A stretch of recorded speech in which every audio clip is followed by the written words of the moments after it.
আপনার কাছে কি মনে হয়? না, আপনার কাছে কি মনে হয় এটা একটু আপনি বলেন। আসলে দেখেন এখানে ভালো খারাপ বলতে কিছু নেই।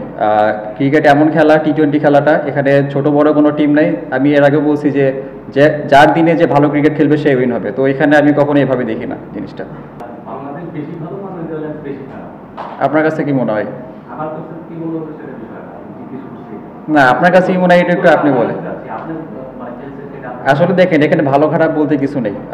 ক্রিকেট এমন খেলা, টি-20 খেলাটা, এখানে ছোট বড় কোনো টিম নেই। আমি এর আগে বলছি যে যে যার দিনে যে ভালো ক্রিকেট খেলবে সে উইন হবে। তো এখানে আমি কখনো এভাবে দেখি না জিনিসটা।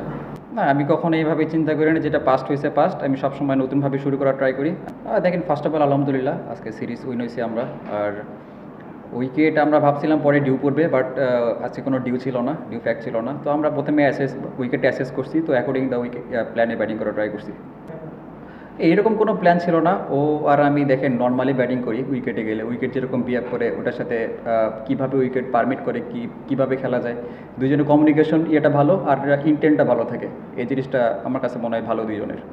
তো অবশ্যই দেখেন আপনাকে যেটা বললাম, আমাদের ভিতরে কমিউনিকেশন স্কিলটা ভালো। দুইজনে কথা বলে কী করলে ভালো হয় এবং কীভাবে প্ল্যান করলে কোন বলারকে আমরা টার্গেট করবো, তো এই জিনিসগুলো ভালো কথা হয় ওর সাথে আমার।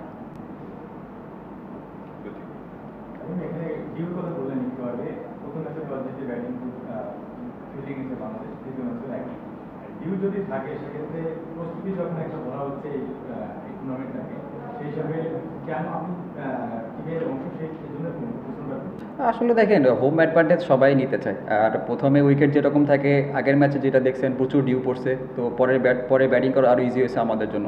তো আজকেও আমাদের সেম প্ল্যান ছিল, হয়তো বা ডিউ পড়বে আমাদের ব্যাটিং করতে, যাতে আরও, কারণ যেহেতু সিরিজ নির্ধারণী ম্যাচ ছিল এটা। তো আমার মনে হয় যে এটা কোচ, ক্যাপ্টেন এবং টিম ম্যানেজমেন্ট যারা আছে এটা নিয়ে তারা ভাববে। তো এই বিষয়ে আমার আর কিছু বলার নেই। যে টস জিতে আমরা ফিল্ডিং নিছি কেন, এটা ক্যাপ্টেন, কোচ এবং টিম ম্যানেজমেন্ট ভালো বলতে পারবে। এটা নিয়ে আমি কিছু বলতে পারবো না। আর সব ম্যাচই আমাদের জন্য অনেক ইম্পর্টেন্ট, কারণ প্রত্যেকটা ম্যাচ ইন্টারন্যাশনাল ম্যাচ। এখানে কোনো ছোট বড় কোনো ভেদাভেদ নাই, এখানে সব টিমের সমান টি-20তে যে যার দিনে ভালো ক্রিকেট খেলবে সেই উইন হবে। তো আমার মতে যে সামনে যে ম্যাচটা আছে, কারণ সামনে আমাদের এশিয়া কাপ, প্রত্যেক ম্যাচে যদি আমরা যেভাবে কন্টিনিউয়াসলি আমরা ভালো খেলতেছি, যদি আমরা এটা কন্টিনিউ করতে পারি তাহলে আমাদের জন্য ভালো হবে এবং আমাদের কনফিডেন্সও বিল্ড আপ হবে।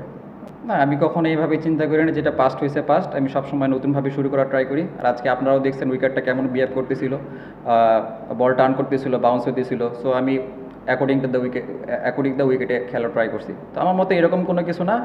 আমার কাছে যেটা ভালো মনে হয়েছে, যে প্ল্যানে আমি উইকেটে গেছি সেই প্ল্যানে আমি সাকসেস হয়েছি। আমার কাছে মনে হয় আলহামদুলিল্লাহ অনেক ভালো হয়েছে, কারণ এই সিরিজ শুরুর আগে আমরা একটা লম্বা একটা সময় পাইছিলাম। সেখানে ফিটনেস থেকে শুরু করে আমরা এই সিরিজ আগেও আমরা অনেক দিন সিলেটে প্র্যাকটিস করছি। সিলেটের উইকেটে আমরা জানি সবাই কেমন, অনেক ভালো উইকেটে আমরা প্র্যাকটিস করতে পারছি। তো আমরা যেভাবে খেলতেছি, আমাদের মানে যে প্ল্যানে আমরা এগোচ্ছি, যে যাতে আমাদের সবার উইনিং কম্বিনেশনটা ঠিক থাকে এবং সবাই সবার পারফর্মটা করতে পারে। তো উইকেট যেমনই হোক না কেন, আমরা অ্যাকর্ডিং দ্য উইকেট খেলতেছি কিনা, কারণ ওইখানেও উইকেট যে কোনো কিছু হতে পারে, এটা নিয়ে আমরা বলতে পারবো না, এটার উপর আমাদের কোনো হাত নেই। তো আমাদের যেরকম সিচুয়েশন আসবে, সিচুয়েশনটা কীভাবে হ্যান্ডেল করবো, জাস্ট এই জিনিসটা সবাই ট্রাই করতেছে। দেখেন আমরা তো অ্যাটাকিং ক্রিকেট খেলতেছি, আরও কি অ্যাটাকিং চাইতেছেন? আমি এটা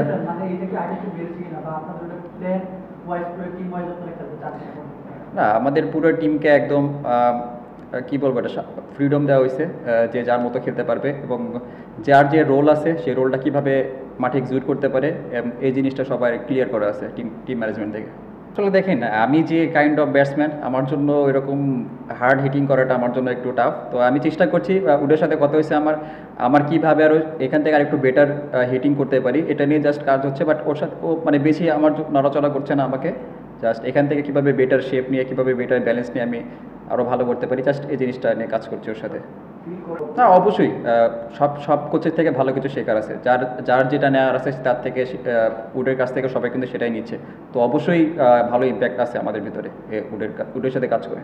আসলে অতীতে তো আমি ছিলাম না ড্রেসিং রুমে, এই বিষয়ে না অবশ্যই এখানে আমি আপনাকে যেটা বললাম, টিমের ভিতরে সবার রোলটা দেওয়া আছে এবং সেভাবে ফ্রিডমও দেওয়া আছে। যার যে রোলটা কীভাবে মাঠে এক্সিকিউশন করতে পারে সেটা হচ্ছে ইম্পর্টেন্ট। তো আমার কাছে মনে হয় অবশ্যই ফ্রিডম আছে। না, অবশ্যই দেখেন হোম কন্ডিশনে আমরা যেখানেই খেলি সেখানেই প্রচুর দর্শক হয়। অবশ্যই তাদের এই সাপোর্টটা আমাদের অনেক অনুপ্রেরণা দেয় এবং মাঠে আমরা অনেক এনজয় করি এই বিষয়টা। অবশ্যই টিমের ভিতরে একটা হেলদি কম্পিটিশন চলতেছে, যে সুযোগ পাচ্ছে সেই কাজে লাগানোর চেষ্টা করতেছে। আমার কাছে মনে হয় এই জিনিসটা অনেক ভালো। আর শুধু বলিং ইউনিটে সবার ভিতরেই সবার আন্ডারস্ট্যান্ডিং ভালো এবং ব্যাটিং ইউনিট সবার ভিতরে আন্ডারস্ট্যান্ডিং ভালো। তো আমার কাছে মনে হয় হোল টিমটা অনেক সবার সাথে সবার আন্ডারস্ট্যান্ডিং অনেক ভালো এবং সবাই খেলাটা এনজয় করছি। থ্যাংক ইউ ভাই।